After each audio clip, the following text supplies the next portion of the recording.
Anderson, private, 32624474.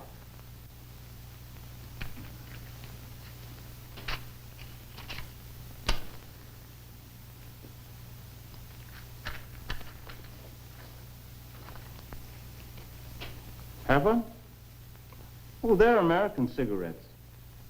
Private Anderson?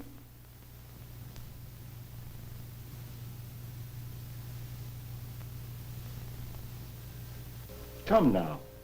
There's no harm in taking a cigarette.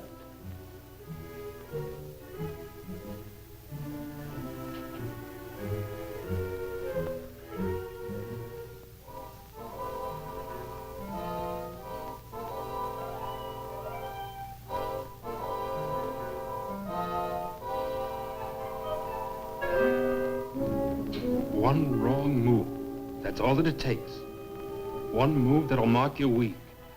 And they'll be at you with everything they've got.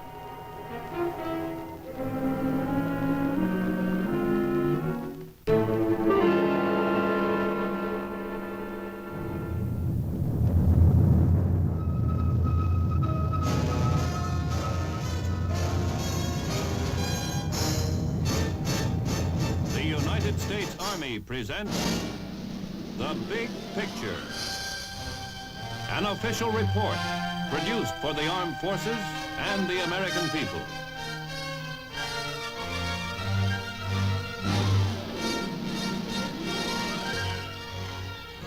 You have just seen part of a film used to introduce the discussion topic in the United States Army's monthly character guidance training.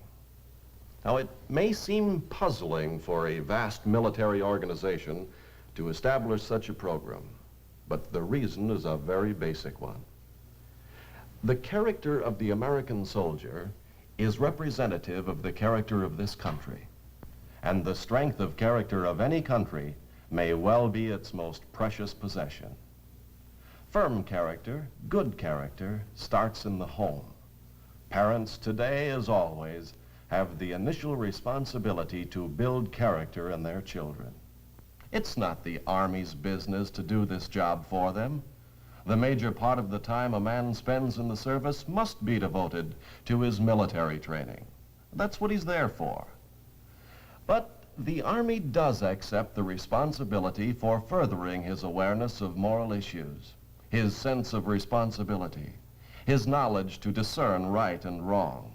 Our entire character guidance program aims to develop in the individual an understanding of the dignity of man, an awareness of individual moral responsibilities, a respect for authority, pride in the proper performance of duty, and a recognition of obligations and opportunities inherent in military service. On today's Big Picture, we should like to show you some of the ways by which the Army carries on the vital job of character guidance. There are training aids for the discussion meetings, and one of the latest methods used in character guidance instruction is the open-end film series. These films present a problem or a question to the soldier on an ethical subject which plays or might someday play an important part in his life. The films are purposely left unresolved so that after watching them, the soldiers may evaluate for themselves the behavior of the characters and provide their own solution to the problems presented. The scene we have just shown you is from a character guidance film entitled Self-Control. Now we should like you to see the entire film just as it is presented during character guidance instruction, a regular part of your Army's training program.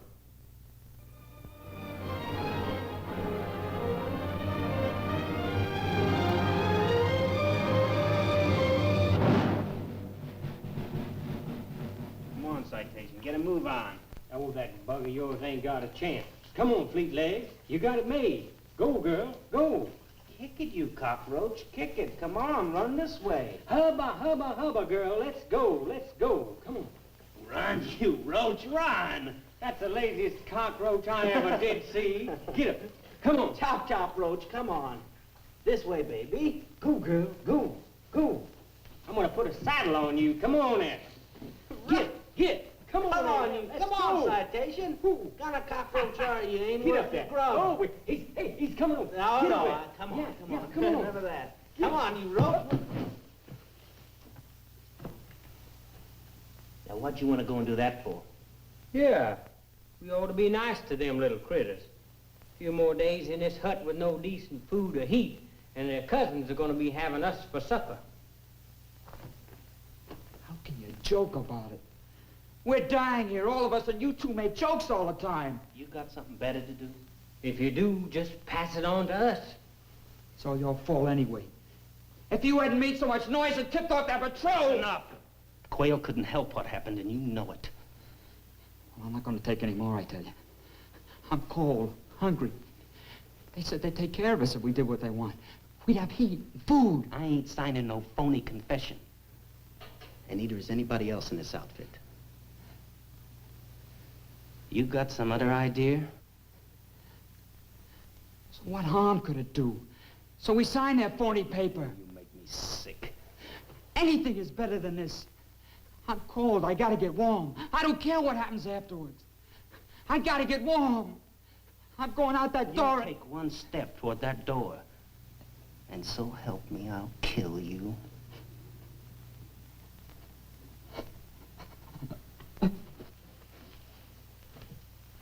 Okay, you guys, knock it off.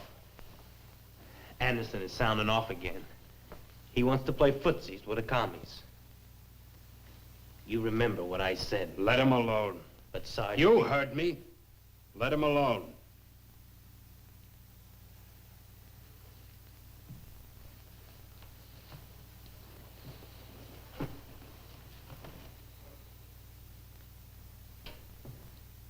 Well, why don't you say it? Anderson, you're as good a man as anyone in this outfit. Maybe a little better than some.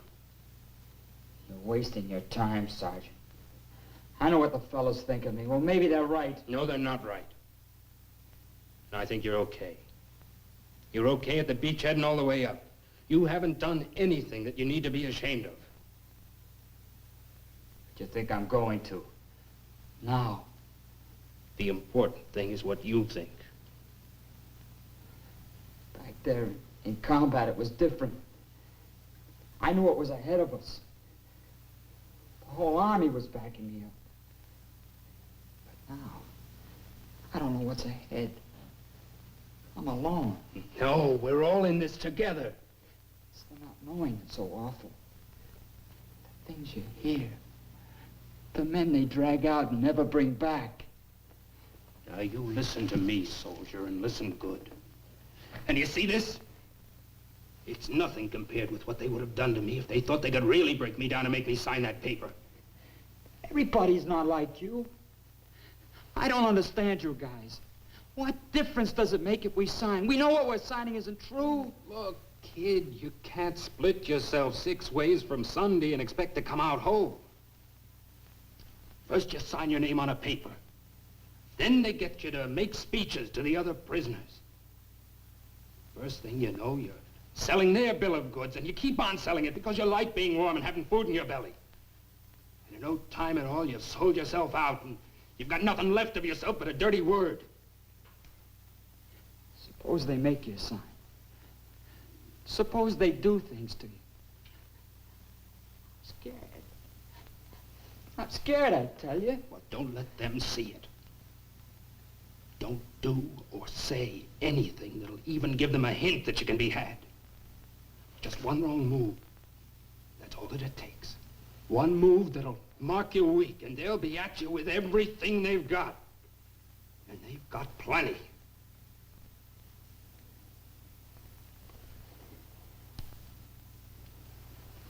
A cigarette. If I only had a cigarette.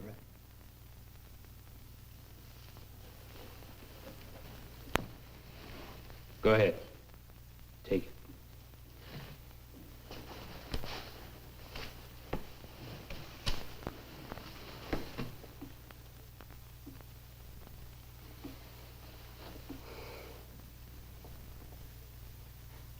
Thanks, Sergeant.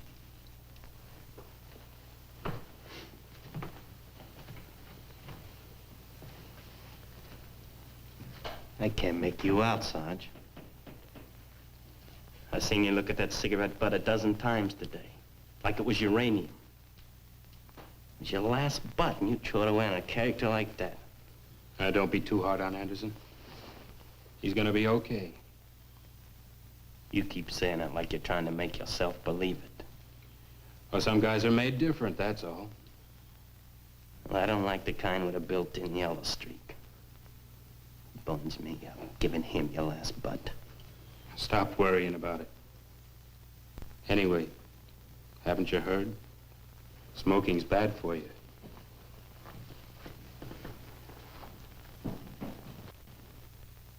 And the wind sure did blow out on that prairie, I tell you. There was a couple of hound dogs chasing a rabbit across the field, and they just about had him caught when that wind came up and blew that rabbit clean out of sight before those hounds ever missed him. And talk about speed. Well, many's the time I started off for town with the wind at my back and met the same wind coming back to meet me before I got more than halfway there. Well, you're wasting a great talent. Oh, I ain't wasting it, Sarge. I'm just keeping in practice till the right opportunity comes along.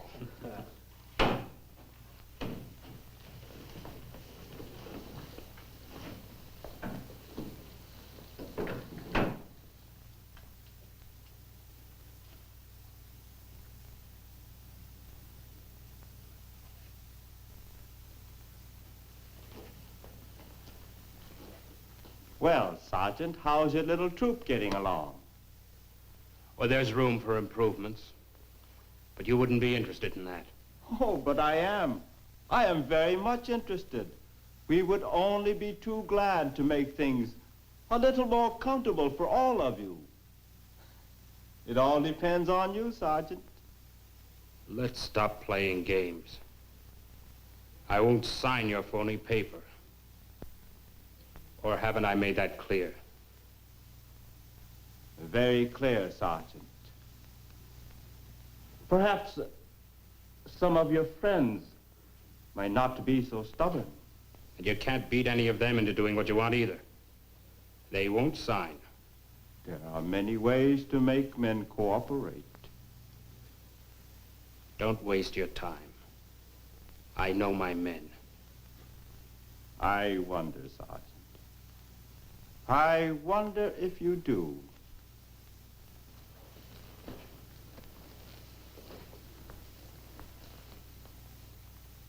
No, not this one.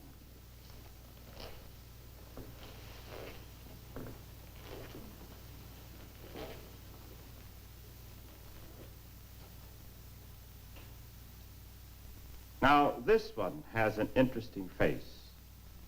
A cooperative face. I told you. You're wasting your time. What's your name? Anderson. Private. 32624474. Ah, name, rank, and serial number. Very efficient. Private Anderson.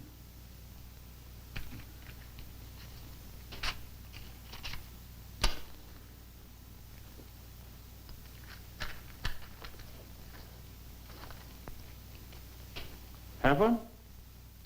Oh, they're American cigarettes. Private Anderson?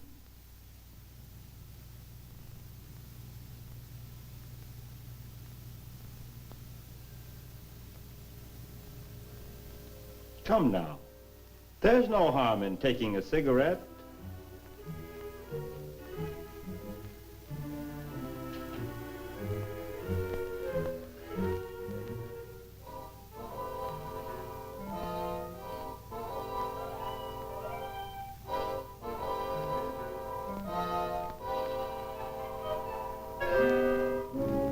One wrong move. That's all that it takes. One move that'll mark you weak. And they'll be at you with everything they've got.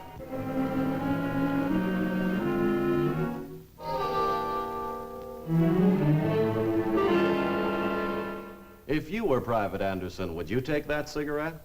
Or would you refuse it? Is Sergeant Crawford's point of view valid? Or do you think you could accept that cigarette without doing any harm?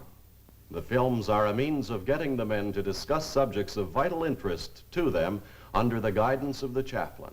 Now, here is a film used in the character guidance instruction on the subject, How Free Am I?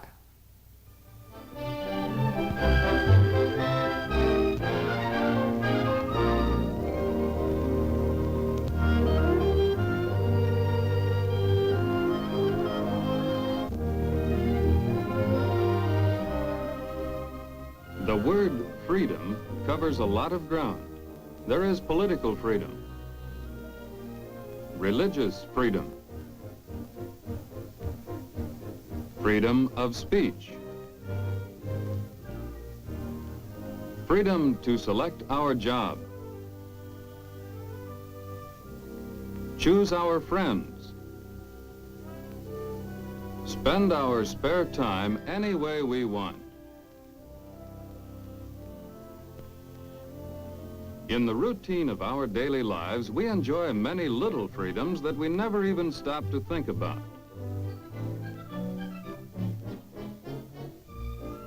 At least, some of us never stop to think about them. Without really meaning to, many of us do thoughtless, selfish things that cause inconvenience to others. In civilian life, as well as in the service.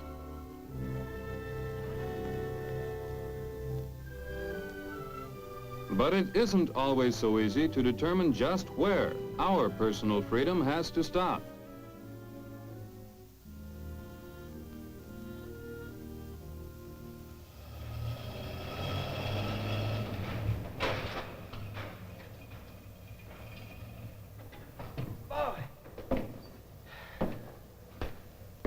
What happened to you? It's almost 9 o'clock. Brother, did I have a day, one thing after another. To top everything off, just at the last minute, I hit mud on the river road. Oh, yeah? I'll say I hit it. Got myself in a ditch, mud up to here. Looks like Bertha's going to need a bath, eh? Bertha and me both. First, better get yourself over to the mess hall. They're saving some chow for you. Okay.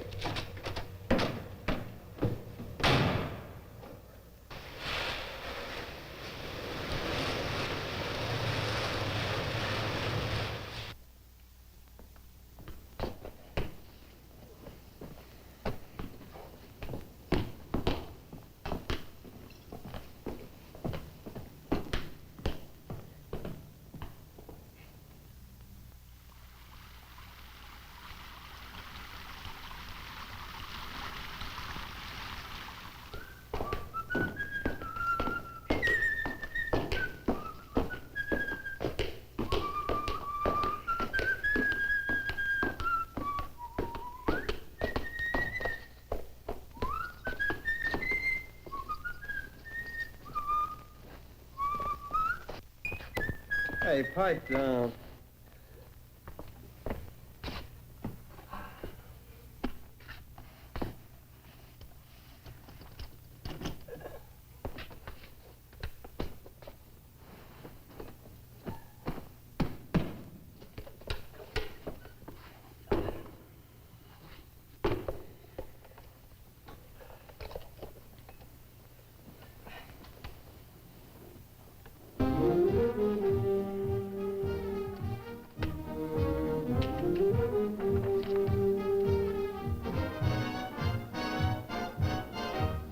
Turn that thing off. Well, what's eating you? Some of us are trying to sleep, or haven't you noticed? So what am I supposed to do, fold up just 'cause you guys do? Look, Bertie boy, we've been on the range all day and we gotta go out again tomorrow. Well, what do you think I've been doing, picking pansies? You try jockeying that oversized kitty car through mud all day and see how you like it. Who's gonna turn that thing off? It's only 9:30. I got a right to play it till 10. You got no right to keep me from sleeping. Now, that goes for me, too. And me.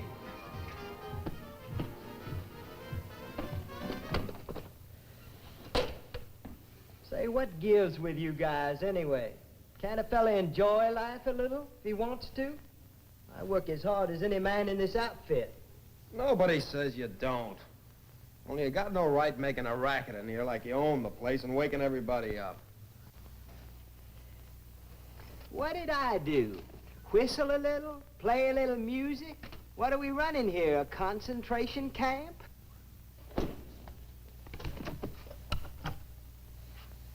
You guys had the whole evening to yourselves while I was still out there wrestling with 2.5 tons of ornery truck. And I mean ornery. She darn near turned over in the mud on me. So you worked hard. We all worked hard. You're nothing special. I didn't say I was. All I'm saying is I've got a right to have a little fun if I want to, as long as I'm not breaking any regulations. It's only 9:30. So it's 9:30. You got it in writing someplace where it says you can whistle and play your radio at 9:30 and everybody else is trying to sleep? Yeah. What about the company rules? It's not lights out yet. And besides, I got it in writing in another place, too. Did you ever hear of the Declaration of Independence, the Bill of Rights? Yeah, I heard of them. Well, it says there I got a right to whistle and play my radio. The pursuit of happiness, it says, right? Right. But what about me and the other fellas? We got our rights, too, you know. Those privileges don't just apply to you. I notice you got no objection to my radio when you want to hear the baseball scores. Then you can't play it loud enough. What's baseball got to do with it? Everything. Suppose I didn't feel like listening to the scores. That's crazy. You're as nuts about baseball as the rest of us. But suppose I wasn't. Would that make any difference to any of you guys? Would it make any difference to you whether I want to hear those scores or not? You'd turn them on just the same. Hey, look, this could go on all night. Now, what do you say we get some shut-eye? Now, we'll have no more music and no more talking. Yeah? You heard the man. Okay. Just 'cause there's a bunch of you, does that make you right and me wrong?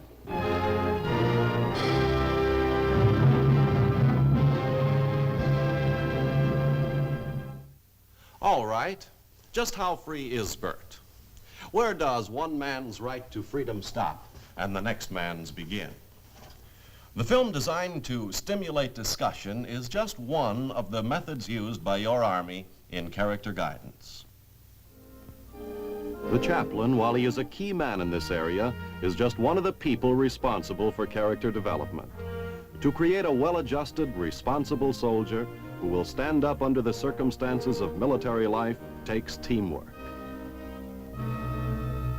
Parents are the first character guidance team. They build the foundation.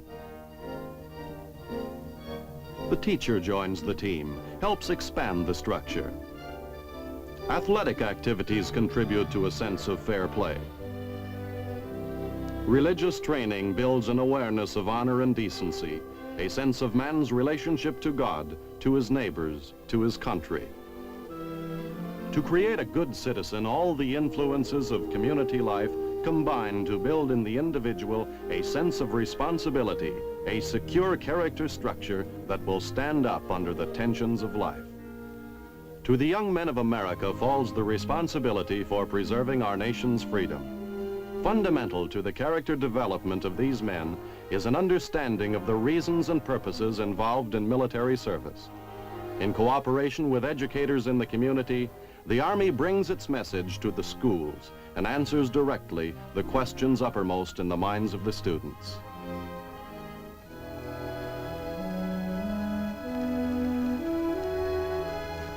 When our young men fulfill their Army service, they are equally provided with constructive influences by all their military leaders. The chaplain, as a member of the Army's character guidance team, helps the commanding officer in problems concerning the soldiers' morale and welfare. Frequent character guidance council meetings are held on every U.S. Army post. Here ideas are exchanged, and methods of improving the mental and moral climate of the soldier are developed.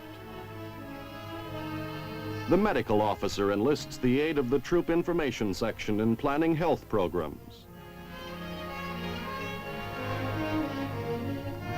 The military and the local civilian community cooperate on problems of mutual interest.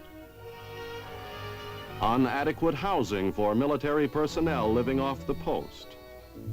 On wholesome recreational facilities in the community. Soldiers are encouraged to participate in a savings program and are told about the U.S. Army Career Guidance Program and how it functions. Company commanders as well as the chaplain visit the men when they are hospitalized. Adequate provision is made for those who come into the Army without basic education. Diversified educational and craft programs are arranged. These are some of the things which tend to give the soldier a sense of identity and contribute to his character development. The soldier who is made to feel that he as an individual matters makes the better fighting man because he can see his stake in the battle. Our Army today is being equipped with new and more powerful weapons to deter any aggressor. But the caliber of our weapons alone will not win a war or even defend our nation successfully. It is the caliber of the men behind the weapons that will decide any future conflict. We can't tell by looking at a man if he'll make an efficient soldier, but we have discovered that in today's world of conflicting ideologies, it takes more than knowing military techniques to make a good soldier. It takes understanding of a man's needs as an individual. The military leaders who make up the character guidance team recognize the importance of this fact. They know that their obligation to the soldier is a continuing one from the moment he enters the service. The object of their concerted efforts in character guidance is to turn out capable soldiers with a sense of moral principle and responsibility who will perform their military mission effectively.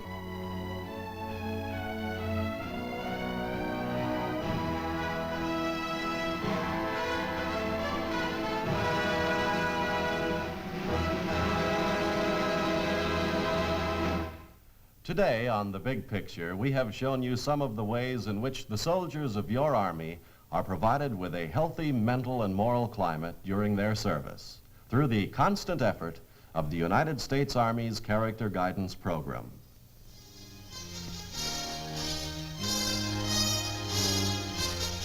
The Big Picture is an official report for the armed forces and the American people.